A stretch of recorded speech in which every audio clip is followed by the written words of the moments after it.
Bonjour et bienvenue à ce Market Live. Nous sommes ensemble pendant 30 minutes. Nous verrons donc ensemble aujourd'hui plutôt une partie technique. Nous allons regarder donc les indices, les différents indices qui repartent fortement en hausse. Nous en parlerons donc durant la partie technique qui, comme je le disais, va prendre l'intégralité quasiment du Market Live avec donc quatre indices américains, le Dow Jones, le S&P 500, le Nasdaq 100 et puis le Russell 2000 donc dans les moyennes et petites capitalisations.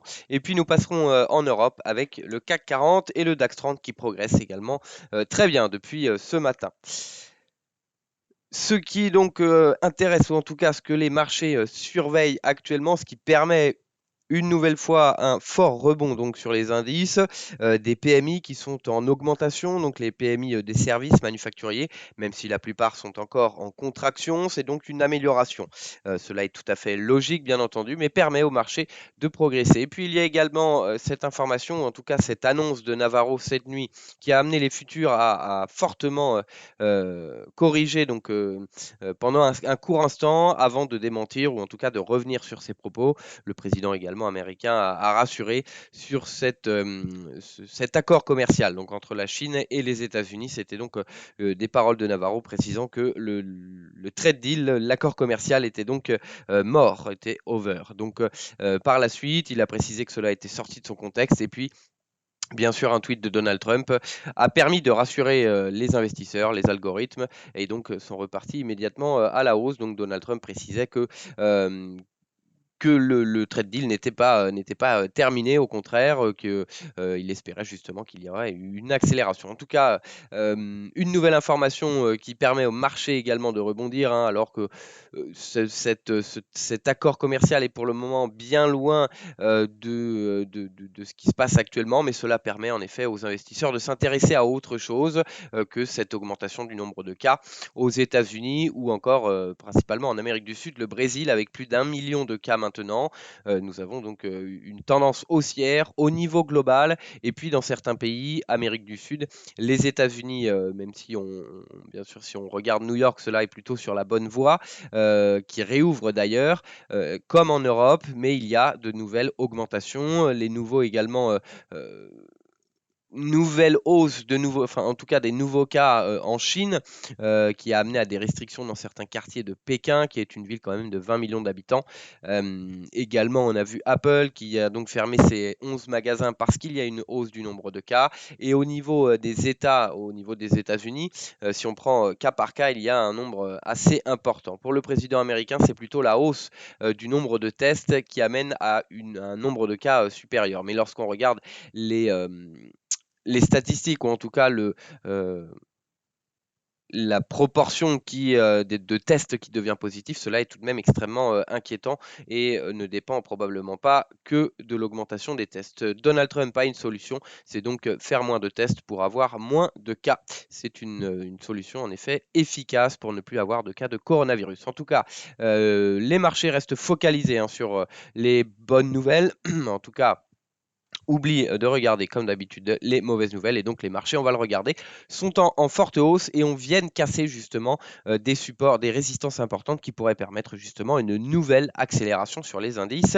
même si nous sommes déjà très haut. Le DAX, ici, nous allons plutôt commencer par les indices américains avec le Dow Jones, le S&P 500, le Nasdaq 100 et puis le US Russell, en tout cas le Russell 2000 par la suite. Ici, sur les indices américains, nous attendons tout de même certaines cassures. Ici, nous sommes en journalier. On va regarder rapidement. En hebdomadaire, l'indice Dow Jones 30, donc, qui progresse bien, qui est maintenant, qui vient s'installer au-delà de la moyenne mobile 100 période. Nous sommes en hebdomadaire, ce qui serait un signe de nouvelle accélération. Et nous pourrions mettre un objectif au niveau hebdomadaire, bien sûr, une nouvelle fois sur cette résistance qui a mis en échec récemment la progression donc, de l'indice Dow Jones. Mais on le voit également, c'était donc les anciens plus hauts historiques que l'on a vus durant l'année 2018-2019 sur le Dow Jones. Donc une résistance assez importante. On va vérifier ici au niveau hebdomadaire, donc à la fin de la semaine, le maintien au-delà de cette moyenne mobile sans période qui devrait permettre une nouvelle accélération. Ici, le plus haut, donc la résistance oblique, pardon, est située sur les 27 600, 27 610. On va revenir sur le graphique en journalier immédiatement. Avec ici pour le moment pas de validation, donc une évolution sur la moyenne ou en tout cas juste en dessous la moyenne mobile 200 périodes, plusieurs tentatives hein, sur les indices futurs, mais pas d'accélération pour le moment. Le franchissement qui pourrait être vérifié hein, à court terme avec que des bonnes nouvelles ou en tout cas pour les marchés de quoi acheter et repartir à la hausse. Nous avons eu une petite correction ici hein, et donc un retour haussier est tout à fait possible et donc en tout cas très probable et l'objectif qui se situe donc sur les 26 840 ici sur cette oblique. Par la suite, l'accélération en revanche pourrait nous permettre de monter jusqu'à la résistance. De la même façon, donc c'est la résistance que l'on a vue hein, en hebdomadaire de ces plus hauts historiques, donc qui a mis en échec une première fois récemment.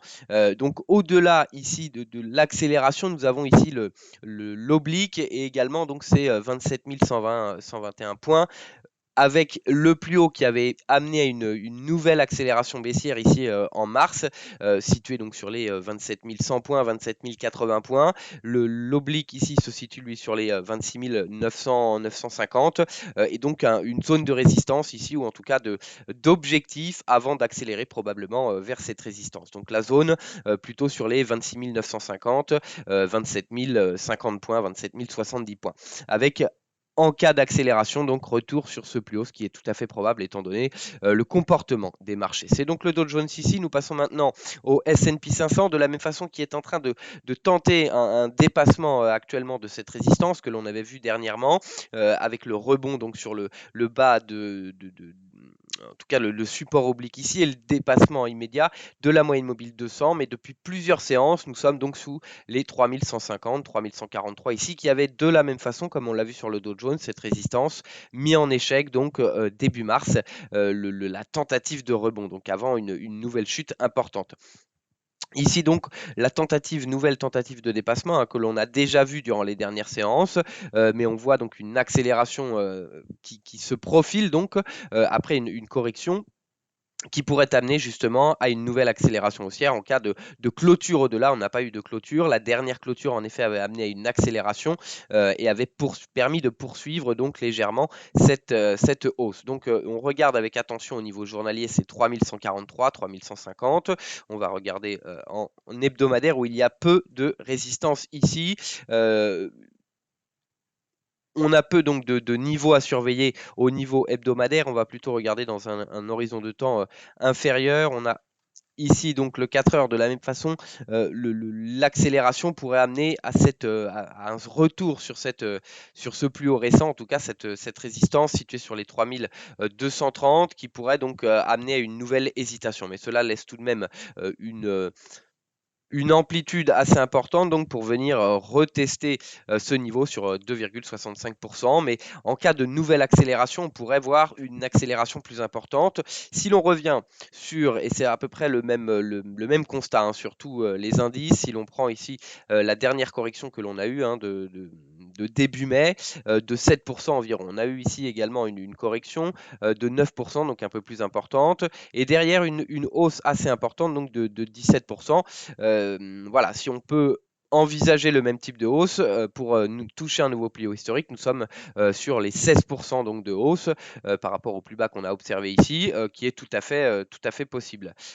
Ici, on avait eu également des hausses de même envergure après une baisse importante. Donc, ici, on peut voir en cas de franchissement, de maintien au-delà des 3150, 3143, une clôture au-delà des 3143 pourrait permettre justement d'accélérer avec un niveau intermédiaire donc sur les 3200, 230 points, mais l'accélération vers le plus haut historique est tout à fait envisageable avec ici un gap un gap à combler donc qui est situé sur les 3340 points environ. Voilà, sur le S&P 500, il me semble donc, on va regarder tout de même en 1 heure, où on voit bien justement ce niveau de résistance qu'il va falloir dépasser. Les 3143, pour le moment, nous sommes au-delà, mais nous restons donc toujours en train de tester ces 3160 du coup plutôt, avant une probable accélération au-delà sur les niveaux que l'on a cités. Comme je le disais, la dernière correction qu'on avait eue de 7 à 8% sur les indices avait conduit à une hausse derrière de 15 à 20%, et donc si voilà, avec une nouvelle baisse de 9% sur le Dow Jones, on peut s'attendre de la même façon, étant donné le comportement des marchés, non pas la situation économique, je le rappelle, étant donné le comportement des marchés, on peut s'attendre à cette nouvelle accélération haussière vers le plus haut historique. Le Nasdaq 100, on ne parle pas, en tout cas le plus haut historique, on l'atteint tous les jours. L'ancien plus haut historique, donc on va regarder, voilà, l'ancien plus haut historique, nous en sommes bien loin. On va regarder cela en hebdomadaire sur le Nasdaq 100. Voilà, c'est tout à fait parlant. On a atteint cet objectif de la résistance oblique, donc qui avait mis, voilà, on a une résistance qui a été dépassée à plusieurs reprises, mais qui monte tout de même la tendance que l'on a donc depuis justement 2016, depuis ce point bas qu'on avait eu. Voilà, une évolution au contact de cette résistance. Et de nouveau, on revient sur ce niveau au-delà des 10 000, au-delà bien sûr de l'ancien plus haut historique, lorsque nous avions déjà des valorisations assez importantes. Nous sommes à près de 5% au-delà du plus haut historique sur l'ancien plus haut, de l'avant-crise en tout cas, sur le Nasdaq. On va regarder également maintenant, on va revenir en journalier avec, comme nous sommes sur les plus hauts historiques, en effet, la définition donc d'un objectif est plus délicat. On a tout de même cette extension de Fibonacci. Alors c'est le Fibonacci qu'on avait pris sur cette baisse importante que l'on avait eue fin 2018 sur des craintes justement de ralentissement économique global. On en parlait d'ailleurs au début de ce rebond en comparant ces deux phénomènes, un ralentissement économique global, ici une récession. Mais par la suite, ici on avait eu la Fed, bien sûr il y avait eu 3 baisses de taux et puis ici on a encore eu la Fed. Donc voilà le phénomène, ce qui ramène ici, donc pour revenir sur le Fibonacci, l'extension qui avait été tracée ici, la première extension qu'on avait vue avait servi effectivement de résistance, une nouvelle résistance ici après un retour sur la moyenne mobile 200 et puis le rebond récent, enfin en tout cas le rebond pardon d'il y a un peu plus d'un mois, s'était effectué également, avait permis de ralentir et de permettre un rebond important. C'était l'ancienne extension donc sur les 66 points. Et ici, donc, en l'absence d'historique, de cours historique, étant donné que nous sommes sur les plus hauts historiques, au-delà des 10 000 points, nous pourrions voir une nouvelle accélération, une accélération au-delà de ce niveau. Et un maintien au-delà de ces anciens plus hauts historiques vers les 10 751. Attention tout de même avec l'arrivée proche de cette résistance tout de même si le comportement des marchés ne sont absolument pas pour une perspective baissière du marché. Mais voilà, un double top ici et l'arrivée sur cette résistance donc voilà, amène à un risque baissier. Mais bien sûr, le comportement des marchés est tout autre et donc nous pourrions voir une poursuite de l'accélération avec un objectif fixé 10 500 en zone intermédiaire sur ce seuil psychologique bien sûr et les 10 751 points. Le retour en cas de nouvelles corrections, d'échecs sur ce rebond, il faudra attendre sous ce niveau bien sûr, mais sous les 10 000 points pour envisager une correction un peu plus longue, ce qui pour le moment n'est pas le cas ou l'avis des marchés actuellement, même si nous avons des risques de nouveau et depuis plusieurs mois importants. On va terminer sur le Russell également, le Russell 2000 donc qui est loin, tout est relatif, mais qui est loin par rapport au Nasdaq de son plus haut historique ici. Nous sommes encore sur une baisse de 14%, mais ce sont des small caps, mid caps, enfin des petites et moyennes capitalisations, qui sont donc jugées plus risquées très régulièrement. Mais nous avons quand même un rebond extrêmement important donc de cet indice également. Ce sont 2000 valeurs. Il faut savoir également qu'il y a environ 40%, un peu plus de 40% de ces sociétés qui composent l'indice qui ne font pas de bénéfices. C'est donc des statistiques qui sont sorties. 40 ou 42% des sociétés qui composent les 2000 sociétés ici du Russell ne font pas de bénéfices. Et pour autant, nous sommes toujours sur une poursuite de la hausse. Au niveau technique, on arrive sur un niveau important également sur cette zone de résistance.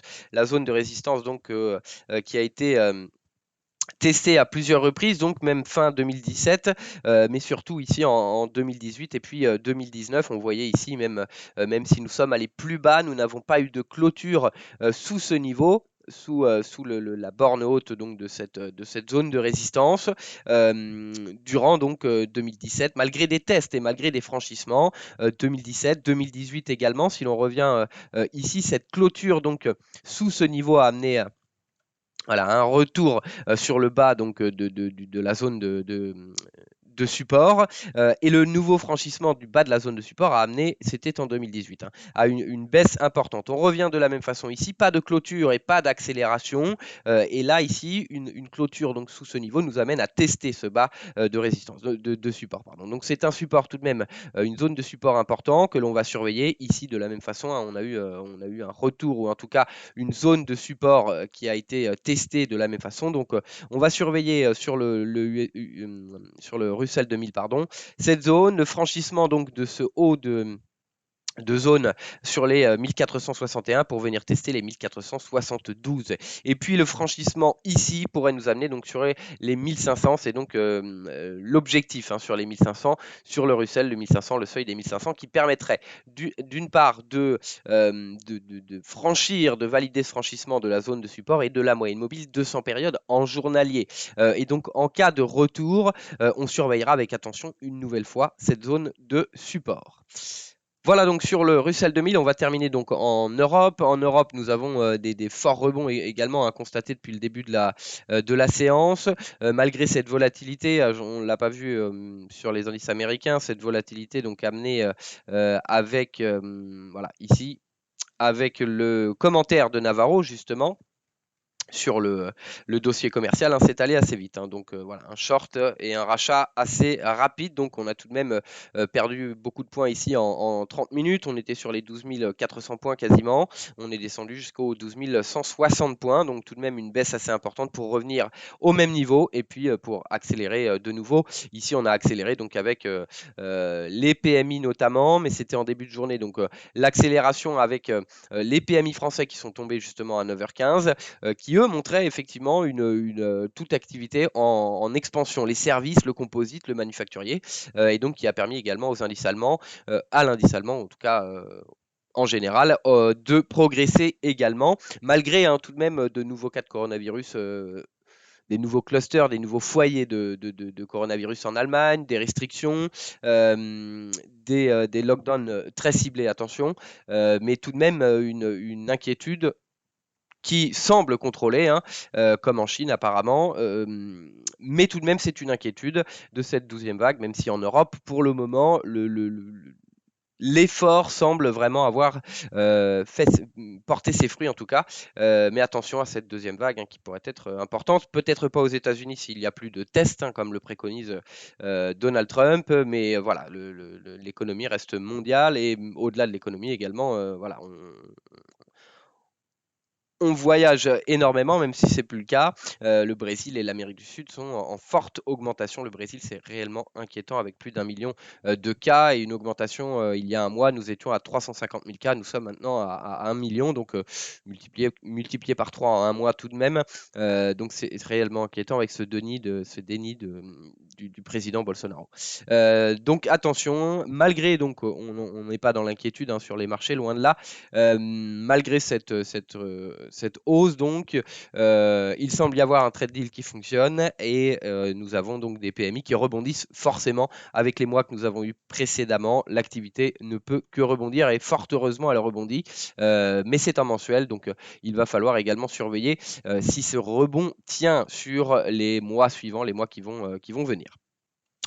Donc sur le DAX 30 ici, hein, on est venu sur l'extension de Fibonacci ici. En revanche, on a cassé une résistance importante que l'on surveillait ici et bien cassé sur les 12 430. C'est plus haut ici cette résistance et les 61,8 de Fibo qui nous a amené justement sur ces 12 600, 12 619 qui est une résistance que l'on a vu. Nous étions en... Alors, non. Nous étions ici, non pas en hebdomadaire, mais on va regarder en hebdomadaire parce que voilà, il y a les 23,6 de Fibonacci, 12 619 qui mettent en échec pour le moment et on l'a déjà vu en 2018, en 2019 à plusieurs reprises en hebdomadaire, hein, sur la hausse de 2016 ici. Au plus haut sur 2020, c'est le Fibonacci qui a été fait, et donc échec à venir franchir pour le moment. Le prochain, comment dire, objectif au-delà de ces 12 620, c'est donc les 13 000 points. Ici, les 12 954 que l'on a regardé, c'était une résistance testé, non pas à de nombreuses reprises, mais tout de même un support également, qui a permis de support avant d'atteindre un nouveau plus haut ici. C'est 12 954, le seuil bien sûr des 13 000. Nous sommes également sur l'ancien plus haut, donc qui est un objectif assez important, un niveau que l'on va surveiller. Au-delà des 12 619, 12 620, on va viser ici, c'est 12 900, 13 000 points avec ce seuil bien sûr des 13 000 points. On va regarder justement en journalier. Voilà, en journalier, donc on a ce plus haut récent, c'est 12 900, 12 850. Donc ici, peu de résistance qui pourrait nous empêcher de venir tester ces 12 850 et puis par la suite de venir ici sur l'objectif des 13 000 points, 12 950 points, 13 000 points. Voilà donc sur le graphique, en tout cas sur le DAX. On va maintenant, pour terminer, surveiller le CAC qui a bien progressé également, plus 1,53, un peu moins que le DAX. Le DAX est actuellement à 2,27%, bien entendu. Donc une belle accélération avec ses espoirs importants. 5046 qui met une nouvelle fois en revanche en échec. Donc la progression quasiment sur les mêmes niveaux que l'on a vu vendredi dernier, mais au-delà des 5000, une nouvelle accélération au-delà des 5000, donc qui permet pour le moment un espoir, et au-delà des 5046, donc 5050, on pourrait voir une nouvelle accélération. Nous sommes ici en 4 heures, on est au-delà de la moyenne mobile 100, mais surtout au-delà des 5000 points. Une clôture surtout en journalier ici au-delà des 5000 points pourrait être un signe positif. On a également ce niveau 9156 sur le journalier. Donc on va surveiller ici l'accélération au-delà des 5000. On pourrait voir une nouvelle accélération et rien n'empêcherait, donc en tout cas peu de résistance, si on dépasse ces 5050, de venir ici sur les 5300, 5285. Ce Fibo donc, que l'on avait tracé ici, c'était donc sur la baisse que l'on avait observé. Et la moyenne mobile 200 périodes, surtout 5327. Donc au-delà, en cas de clôture, au-delà des 5000, mais surtout 5040, si on s'installe au-delà des 5040-45, on peut venir ici, objectif donc de venir tester ici les 5228, mais on conserve un objectif plutôt sur la moyenne mobile 200 périodes. Donc voilà, par prudence, voilà, un objectif peut-être sur le plus haut ou un peu avant le plus haut récent, qui peut amener à une légère hésitation, mais objectif de la moyenne mobile 200 périodes ici sur les 5327. On va terminer ici en 1 heure également, où on voit le dépassement. Donc pour le moment toujours en train d'hésiter, mais de ces 61,8 de Fibonacci qu'on a vu également un peu sur le DAX 30, construit donc sur la baisse qu'on a vue importante récemment, non pas la baisse de mars, la baisse récente, la correction. Donc attention, en cas s'il y a voilà, on voit un franchissement ici, on pourrait venir tester une nouvelle fois ce seuil des 5000 points, mais il paraît probable que l'indice donc se maintienne au-delà des 5000, donc peut-être une opportunité ici de reprendre le rebond, et donc une clôture au-delà des 5022. On a vu les 5046 ici, l'ancien plus haut. Au-delà, nous voyons donc une nouvelle accélération importante sur l'indice, donc sur l'indice CAC 40. Voilà donc sur la partie technique. On va terminer très rapidement donc avec 2 publications qui pourraient avoir un impact encore d'accélération sur, en tout cas permettre l'accélération sur les marchés. Ici l'IFO, climat des affaires, on a le climat des affaires qui est actuel, on a également les perspectives sur le climat des affaires, 85 donc 79,5 précédemment, donc une accélération, on l'espère en tout cas, c'est pour le mois de juin. Donc a priori le climat des affaires se porte un peu mieux, c'est ce que on peut voir au travers des publications. Les commandes de biens durables également, avec le PIB américain, donc deuxième préliminaire si je ne me trompe pas, qui seront attendus ici jeudi, mais on va surtout surveiller ici la consommation, commande de biens durables, le secteur auto. Alors aujourd'hui de la même façon, on a eu une information de l'association européenne des constructeurs automobiles précisant que une baisse de 25% du marché automobile était attendue en 2020, et puis on a les constructeurs automobiles et les équipementiers automobiles qui sont en tête du SRD, en tête du CAC, qui progressent de façon importante. Voilà ce qu'il se passe. Les commandes de biens durables, donc attendues précédemment à moins 7,7, c'était donc en avril, ici ce sera pour mai, et seulement une hausse de 2,5% tout de même par rapport à une baisse extrêmement importante, la consommation donc qui est importante aux États-Unis. Mais on a eu de bonnes nouvelles sur Sur les ventes de détail, donc on peut avoir également un nouveau soutien sur les marchés et atteindre tous les objectifs haussiers assez éloignés que l'on a vu donc cette semaine avec toutes ces publications qui peuvent t'amener donc que du positif sur les marchés. Voilà donc pour ce Market Live. Merci de nous avoir suivis. Vous retrouverez Alexandre Baradez, bien sûr, demain à 11 h. Et nous, on se retrouve demain pour 16 h avec les matières premières. Très bonne journée à tous.